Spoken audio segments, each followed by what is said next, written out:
and welcome back to another episode of Empower You Podcast. I'm your host, Michael Abney, and I'm just here to shine a little light on living life a little bit more consciously every day. How I do that on the podcast is I talk to amazing people all around the world, talking about what their expression of the new earth is and what they're doing to bring more light into the world. And today's no exception. I'm really excited to introduce my guest, Erin Slutsky from Bristol, Wisconsin. Yes, right? Yay. Yeah. Yep. And no one's going to know where that is. So somewhere north. Well, I am right in between Chicago and Milwaukee. Okay, got it. So I'm right on Lake Michigan and in a little town in the county. But I still consider myself from Chicago because that's kind of where I was born and raised, in that area. Okay, I get it. I love Chicago, except for the winter time. Sure. Yeah, no. But it's a beautiful, great, amazing city. Yeah. So I'm so excited. You're going to share a little bit about anagrams. I've never heard Enneagrams. So share a little bit about you, your story, how this kind of came up, and what this is, and how we can use this in our lives. So I know just about the word. I've seen it on some social posts, but I have no idea. So I'm a total student today. So all right, great. Share I with hope us. to enlighten you. Yes, me too. So imagine having a tool that helps you understand yourself. Okay. And helps you figure out what makes you tick and what trips you up. Imagine having a tool that helps you communicate that and gives you language to do that, so you can have better relationships and resolve conflict quicker and make decisions easier. Imagine having a tool that helps you understand other people better. That's the Enneagram. Okay. It's that self-awareness tool that brings light to your life and others, so you can have better relationships, communicate better, and connect better. Because, I'm sure you know, Michael, you have heard the U.S. Surgeon General has claimed loneliness as an epidemic.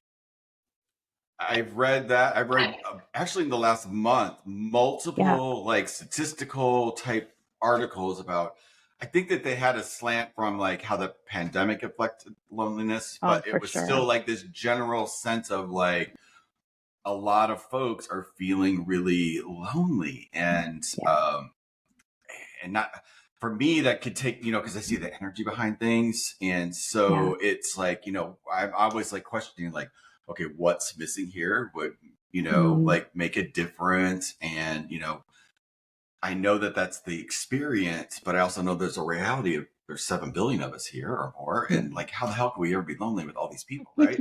So it's like such a dichotomy of like how our reality versus our experience. Yeah. But at the end of the day, it's our experience that wins the house. So I'm all ears. Like, but like one thing I wanted to like just get out of the way, because it's in my head and I know other people might be doing this too. And I mean, no disrespect, but like, and I want to know where this is coming from so I can delete it from my past. So when I was growing up, like that word, I don't even know if it's the same word, but it like conjures the devil for me. Like, so what is that? Why am I thinking that when you say that word? Can you help me? No. I'm trying to figure out how to communicate this. I think you tuned into something really important, because like you said, how many people are on this earth and we're lonely? Yeah. Something's up. Something, whether you call it the devil or whatever, wants us to be alone, because then we are vulnerable, right? We don't have support. I have chills. I've just been reading this book. I've been reading this book called Outwitting the Devil by Napoleon Hill, which was a recommendation from another podcast guest, Samantha Cahooch.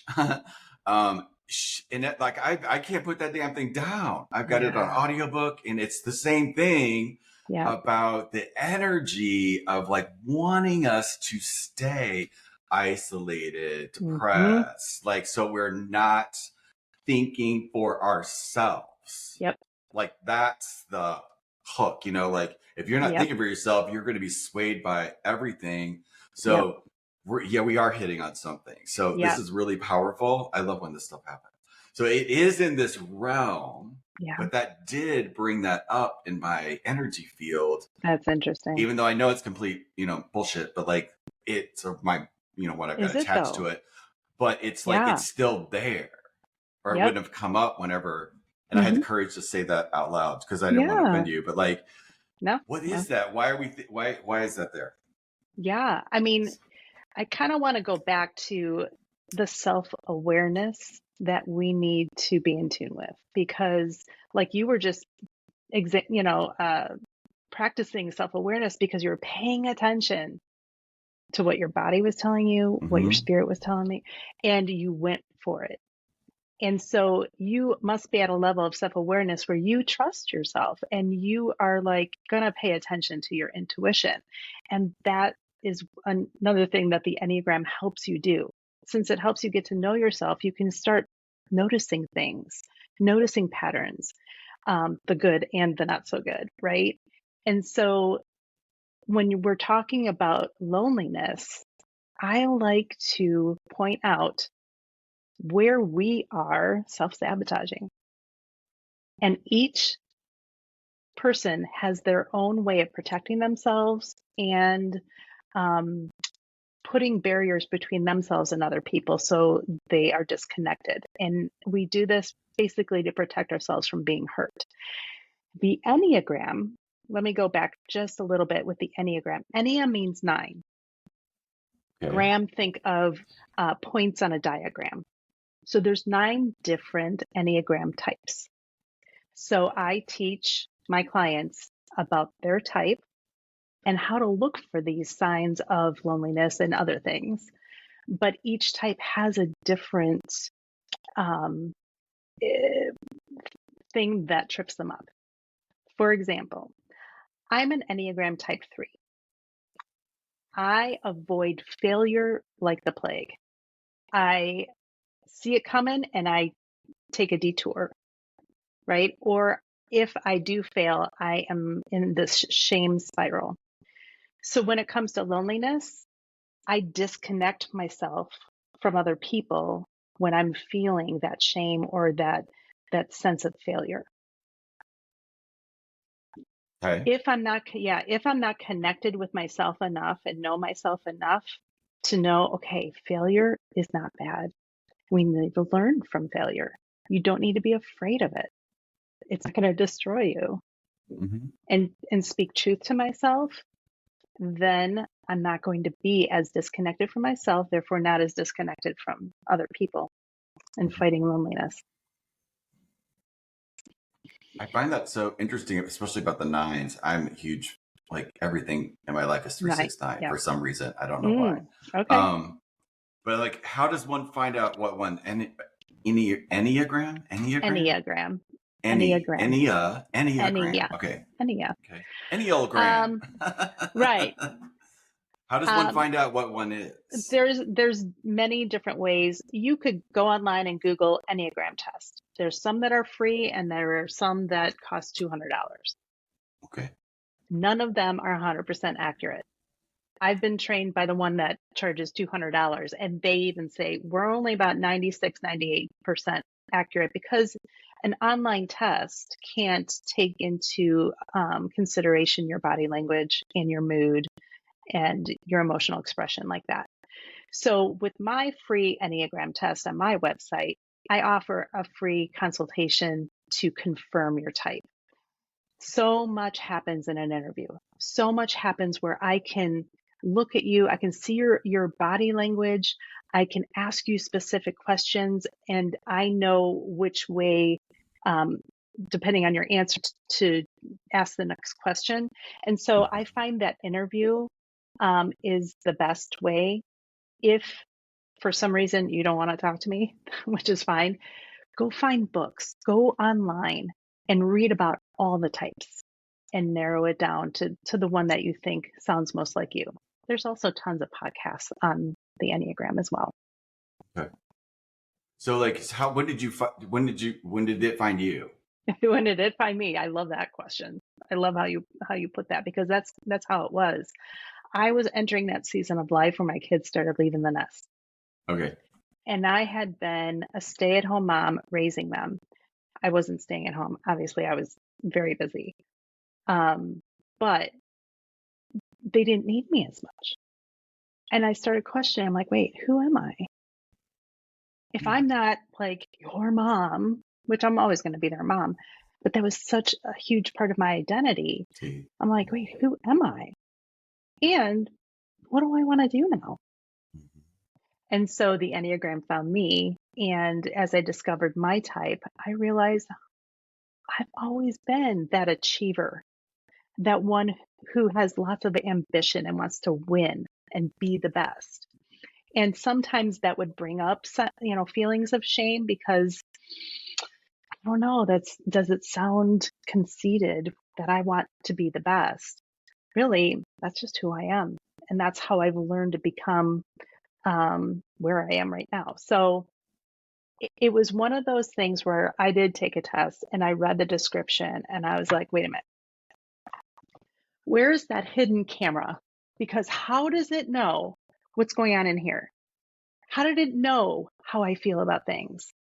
I felt so known and understood that I'm like, sold. I just had to continue my education and become an accredited Enneagram practitioner.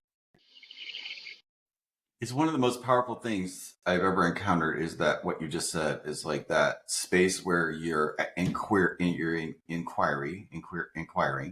and that thing comes and talks directly to you. Yeah. I've had that happen like several times when it's always been in spaces of like, come on, universe, like, seriously, come on, like and then it's like it speaks directly to you via other people and ever how it shows up, but like there's something so connective to that provides confidence. You keep going a little bit further, you keep expanding a little bit further. So if that did that for you, are you having that experience when people are showing up for you? Are you having Absolutely. Tell me about that. Like, what is that like for you? So they feel validated. They feel understood. They do have that sense of freedom, like, oh, I can be who I am. And I don't have to make excuses or apologize. I can accept who I am and show up authentically. I don't have to be someone that I'm expected to be, someone that the world has told me to be. I can be who I am truly and love and accept myself. And in turn, when you do that, you attract it, right? Instantly. You meet people who are wanting to be around you more. You are finding groups of people that you're interested in and that they find interest in you. So again, going back to the loneliness thing, when you have that sense of self-compassion, self-love, self-acceptance, people sense that and they're attracted to it. How are you using this? Like, so I coach people as well. So like that identity thing, that's been such a huge theme the past like year, that I've noticed that people are really aware that who they thought they were no longer exists. Yeah. It's like this feeling of like something peeled away from them, or, energetically, I sort of get that. I mean, I know from my own experience of like, okay, all these things that I've done in my life, I've made it all up. Like none of it was real. Like none of it was real. Like nothing's real, really. It's like what we put our focus on. So once you get out of that survival world, that trap that the planet's exiting from, like when people start to popcorn out of that, that's usually one of the telltale signs, is they sense that identity loss and how everything was wired to that identity. I even like outlined it as, like there's an entity in you, that a version of yourself that is completely hardwired to survive, like 100%. And it did an amazing job. The only problem is Right. we can't live our life like that anymore because it has a side effect. We keep creating Right. shit we have to survive. And I'm like, it Yeah. gets exhausting. Like we all Yeah. had to survive a pandemic. And for some people, it was horrific. And other people, it was actually a blessing. It They was a needed that blessing. break. Yeah. They needed that pause button to reevaluate their life, reevaluate who they are. They needed to slow down and take a minute. And now And going back into it, yeah. yes, Do there's do the I want? like you can be identified with the stuckness of like that Right. space of like, oh, this feels so good just to like Yeah. disconnect. There's no mooring to, for me, it's being physical while I'm Mm. still aware that I am spiritual. And the Mm. blessing is like when I'm non-physical, I can't manifest anything. I'm physical. Mm. Here is the opportunity to Yeah. actually do that, Yeah. actually expand what's known in the world of like energy, and we're leaving survival, and we like Mm. how life, the things that are on the outside that have been, doing whatever they've been doing, to keep that status quo thingy going, that not too many sheep Yes. wake up. But like, it's like you can't stop it now, like cat's out of the bag. Right. Like you Yeah. can't unding the bell that's been Mm. Yeah. dinged I love that. on the planet, right? But I've, how do we integrate that? And I like, know, we got to talk about I know. I found so many of my clients are like, I don't want to go back there. I don't want to go back to normal. it. Yeah, what was And, that? what it was familiar, their habits, their schedules, their relationships. They want a second chance. They want to start things new and fresh. But what I'm noticing right now is the world is pulling them back to it. And it's a fight. Yeah, it's So, because we don't have the damn tools, like that we were not educated on how to actually, well, being awake is a lifestyle. Being mm, conscious is a lifestyle. You got to be lifestyling with other folks. Otherwise, you are going to right. feel that isolation because that's Yes. what's happening, is you're not interacting with that world Yeah. that's coming online as we speak. It's like being the first person to the new app of the day, right? It's like, okay, well, Right. nobody's here to play with. This Right. sucks. When it could have been the coolest app in the entire world, Right. but you didn't hang out there long enough, Right. because you get scared. The second that you get scared, you're sucked back into the other reality, Mm-hmm. because Mm-hmm. we are generating our own reality in real Mm. time. Yeah. It's so exact, we can't see it. Right. And if we can identify and recognize what that fear is, using the Enneagram, each type has their own core fear, and Isn't that recognizing. crazy? And it's Okay, so like, what's your core here it fear? comes. What's your core My fear? core fear is failure, Okay. or not looking successful. Do you know the core? I mean, would it be a stretch to go through the nines, and what are their core Yeah. fears? So like, okay, let's So do. the type 1, their core fear, not good enough. Oh, got it. Type 2, rejection, because they desire connection and relationship and love. So it's the opposite of Okay. type 3 is failure. Type 4 is interesting. They fear being ordinary Okay. because Go. they are so creative and unique. Type 5, they fear being irrelevant or not smart enough. Okay. Type 6, they fear itself. Type 7s fear being bored, mundane. Type 8, they fear vulnerability, being vulnerable. And type 9s fear conflict. Oh, at one time in my life, I've had all of those things. The thing that resonated me with this was the 7. What was the Yeah. 7? They Bored? fear being bored or Oh, being limited. that I don't know how, but I'm resonating with that one. Okay. Yeah. It's it's the thing that if I'm not paying 100% attention, Yeah. boredom is the thing that scoots me to the dark side. If I'm not like connected to like using my schedule to do a thing, because my automatic is just to be in the world, like be the freedom. Did you say that was wired to freedom a little bit too? Oh yeah. Okay, Yep. so that is Sevens want to telling me be is free. 7. Yeah. Want to be free, but we don't want to be bored. Right.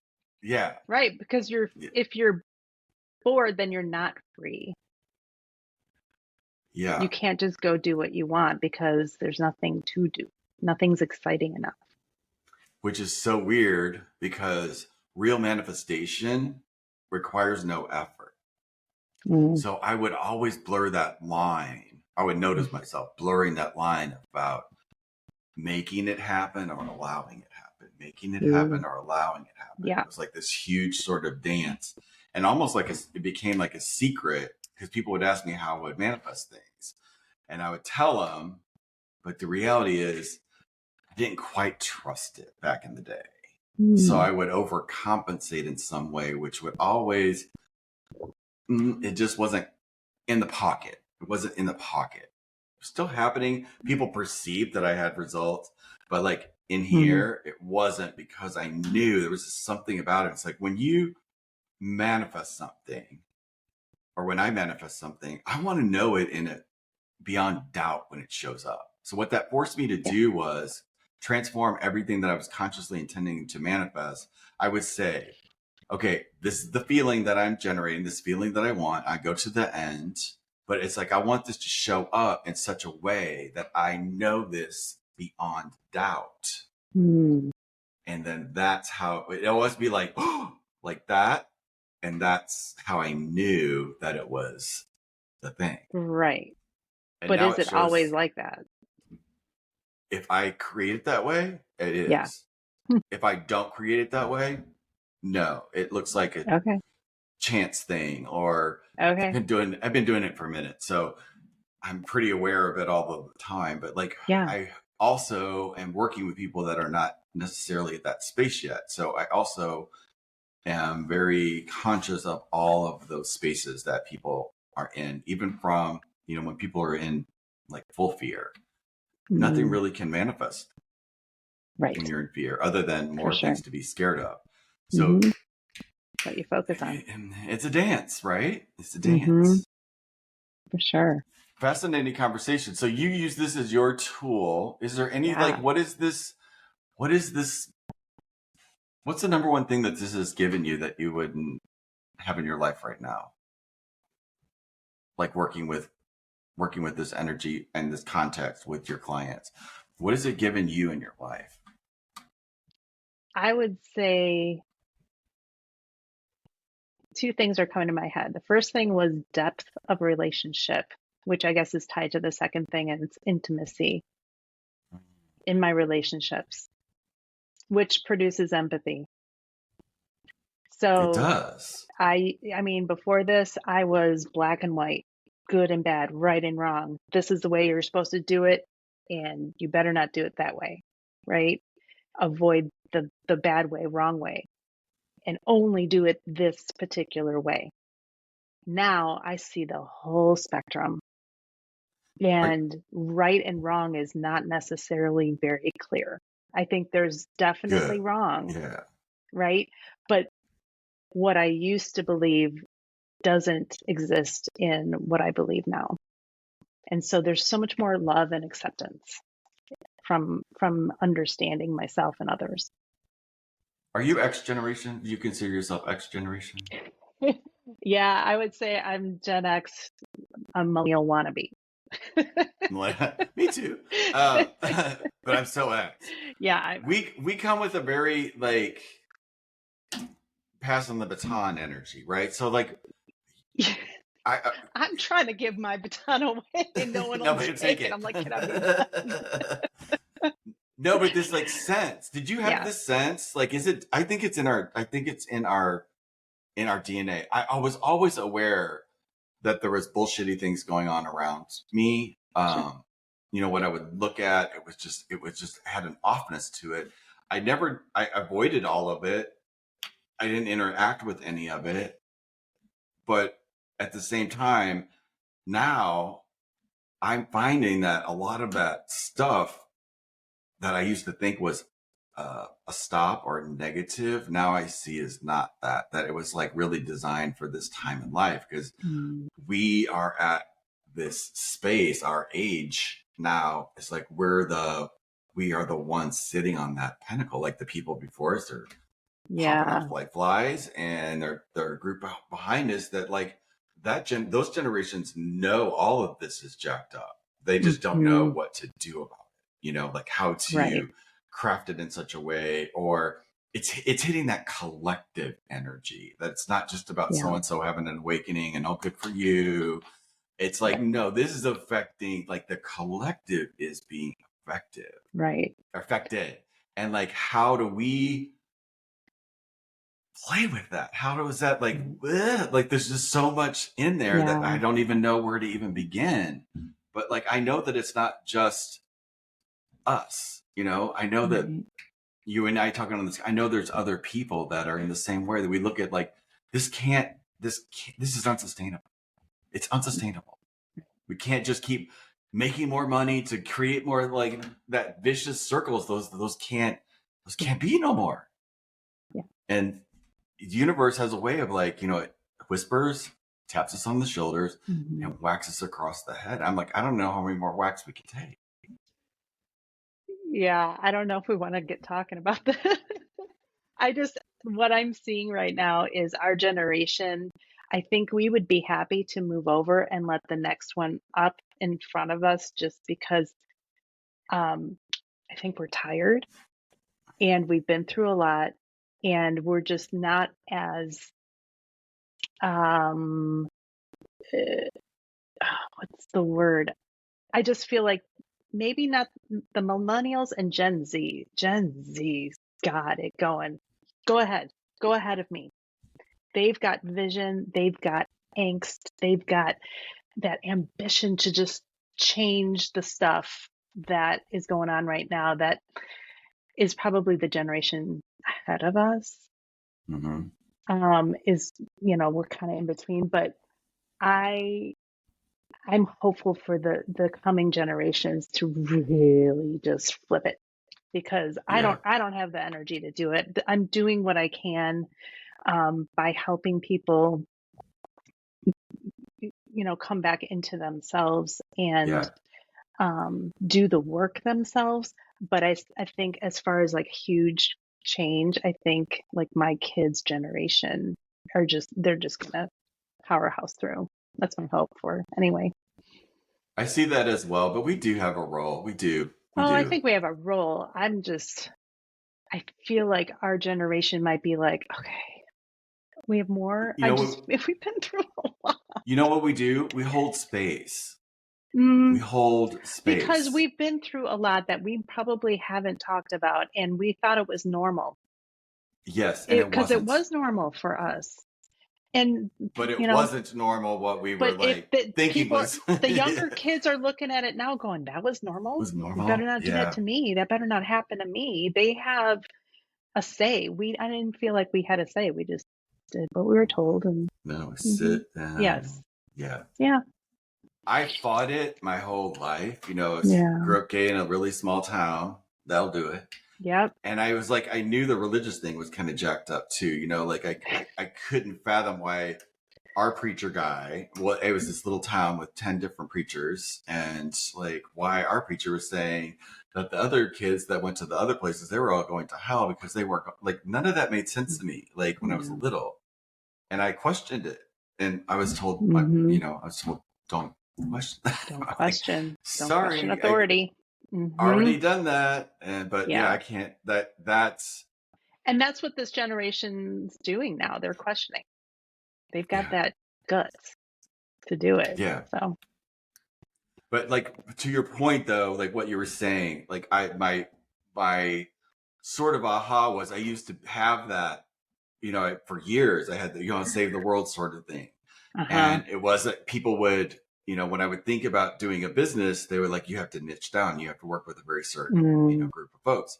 I'm like, no, I want to work with anybody that comes to me. But the only thing, it doesn't work that way. No. You have to niche down, because what you're doing is you're unlocking people that have the visions, like what you were saying about the millennials, they got the vision, but they don't know how to execute any of it or manifest any of it. Generally, they just want it to be and not have the experience of, this is how you bring stuff into the world. This is how this works. So that being said, me working with, a person that's going to unlock and write a book or make a movie or whatever their thing is, that's going to affect bazillions of folks. Like, I had to get to a place where I understood that's how I could do that, what I wanted, have the end be real, but do it in a way that wouldn't tear me apart energetically. And I was like super focused in on a very specific thing. And now that I'm at this point where I'm actually doing that thing, it's like, oh, that's why that happened in 2008. That's why that happened in that, like, that's why that voice happened and said that thing in 20, it all makes sense. Why I stayed and had other careers for those times, like, and when I didn't have money, like what that was about. So it was just like, it was releasing all of my fears, whether I wanted to or not. But somehow, like in 2018, 2017, 2018 is when I really took on facing everyone that I could detect, like a bull in a china shop. If I felt a fear, like, we were on it, we had a plan, we were going to do it. We were going to like go through whatever that thing was. Because when I started to find out, none of them were what I thought they were when I faced them. Like, none of them. The grip, the hell, the horror, the suffering came in my resistance to facing that fear. Yep. And that was like the helly part. If I could have, like, back then went fear, boom, boom, no fear, I would have done that. But that's not the process that human beings generally go through. They get stuck in it, or they attempt it a couple of times and they bounce right back into what you said earlier about how they feel that pull to go back into the, let's fit in with all the scared folks that are on the planet right now. And I just don't want to be in that herd. Yeah. Yeah. So I do a podcast where I talk about other aspects of things. And like, it just provides so much. I don't care if anybody ever listens to it. It's like, I got to, like, I am in action with creating a conversation that's outside of what most people would consider normal. Right. As a way to, like, sort of stake it. I know other people are doing it, but other people don't have my perspective, and I don't have their perspective, and they're not me. Yeah. That said, the world needs all 7 billion of us to be our expressions of what it takes all of us. But that transformation, that's when that happens for me in a blink of an eye. Like, that's what that meaning carries with me. And whenever that spreads, like when somebody does a viral post, they don't know when they're posting it that it's going to go viral. Like the ones that really do, there's just something in it. And within a couple of days, everybody in the whole planet knows it, or something happens here and somebody knows about it. Like, we're in that time where that's possible. Yeah. Yeah. That's a great conversation. Yeah, this is great. What are you excited about next? Like, what is, like, in your own life, maybe not even with your business, but just for your own, like, next level, your own evolution? What are you excited about? What is getting you excited in the morning now? Yeah. Well, so I did start my business when I was almost 50. And so just the thought of, I feel like it's my turn now, right?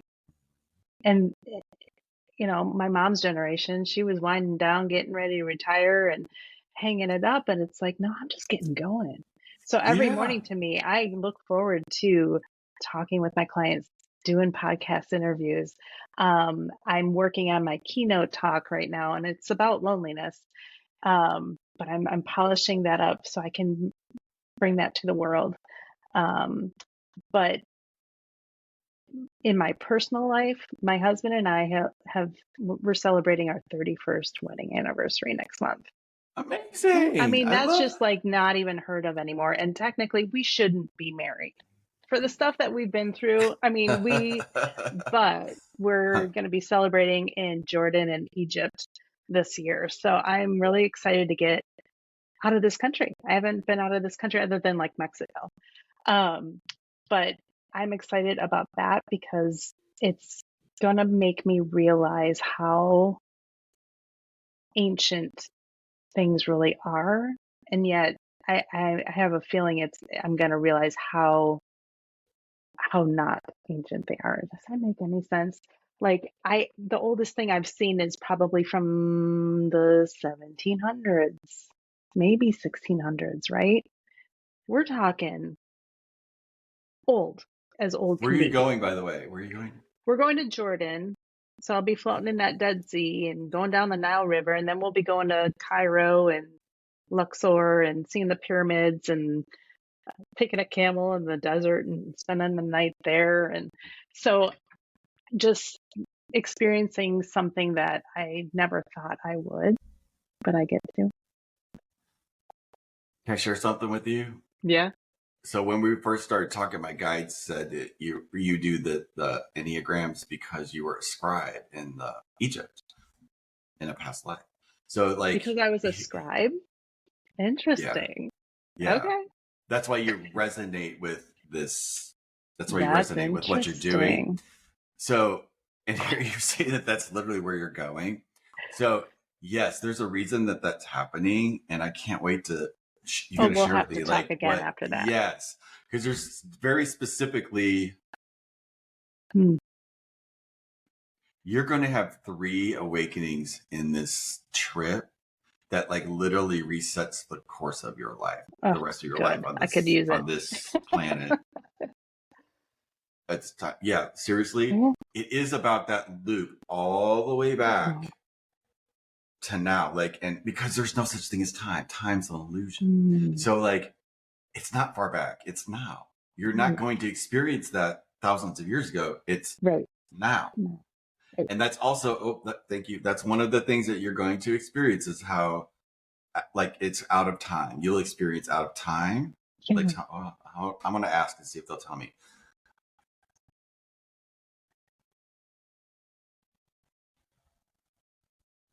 Out of time, you'll definitely connect with like whatever the new thing is for that you're going into for your future. It's definitely a book of whatever it is your experience of this is. The first thing they're like, I can't see that. So that's going to be that could be your thing. That's your click on this trip. That's like your aha. And you're like that. So you know that to pay attention to the rest of these things on your trip. Right. First one's like an older lady. That's one thing I can see. Okay. About that. Okay. I'll shut up about that. But I'm excited for you because that's like, it's the mystery. That's not a mystery. It's like, this is how this is that connectiveness to our intuition that where loneliness can't really reside. Right. Because it's at the end of the day, it's really just a story. So, I can't wait to hear how this story turns out. I'm gonna be seeing how this turns out. Yeah, for sure. So when are you going? September 1st. Okay. We'll be gone for like 2 weeks. Yeah. Okay. Well, I'll make a little note where we reconnect. Okay. Yeah. That'd be great. So yes. Thank you so much for coming on today and sharing your experience, for having me. What you do, and Enneagrams, get to learn about that, our fears, and all that stuff. I hope you guys got like a ton of value out of today. I know I did. I'm kind of excited about. I'm going to look into this a little bit more and find out that stuff really is my number. If you guys have any questions, I'll put Erin's information down in the description box below that you can reach out to her and do that free test on your website, and connect and find out where you're at and how that can help you live a more empowered life. So thank you so much for listening, and we will see you on the next podcast.